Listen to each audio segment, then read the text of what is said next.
বাবার শেষ কাজ বাৎসরিক তো দাদা করে নিয়েছে যেদিন তিথি পড়েছিল। আর আজকে যেহেতু আজকের দিনেই বাবা মারা গেছে, তো সেই জন্য আমি একটু খাওয়া দাওয়ার ব্যবস্থা করেছি অল্প কিছু মানুষজনকে নিয়ে। তো আমি এখানে রান্না শুরু করে দিয়েছি। তার জন্য এখানে মাছের মাথা দিয়ে মুগ ডাল হবে। মাছের মাথা নুন হলুদ মাখিয়ে রাখা হয়েছে। আর এখানে মাছও নুন হলুদ মাখিয়ে রাখা হয়েছে, কাতলা মাছ। এখানে আছে চিংড়ি মাছ, আলু কাটা আছে, বড় হাঁড়িতে ভাত বসানো হয়েছে।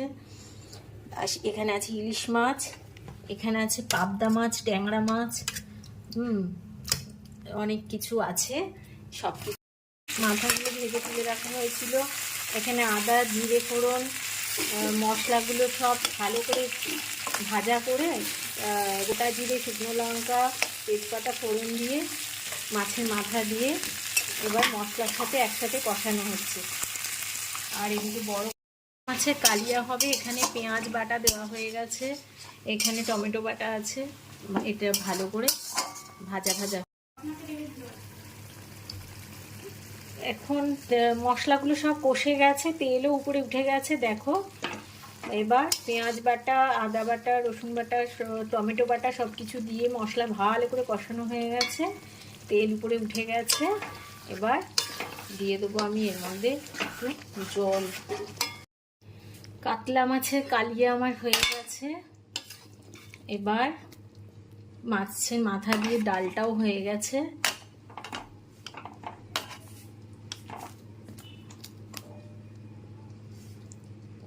বাকিগুলো হচ্ছে। এবার হবে পাবদা মাছ, তারপরে ইলিশ মাছ, আবার গাঠি কচু দিয়ে চিংড়ি মাছ, অনেক কিছু রান্না হবে। কাতলা মাছের কালিয়া আমার হয়ে গেছে। এবার মাছের মাথা দিয়ে ডালটাও হয়ে গেছে।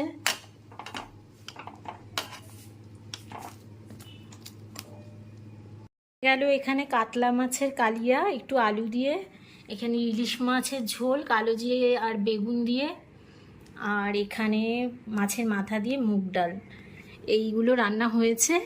এখন পাবদা মাছ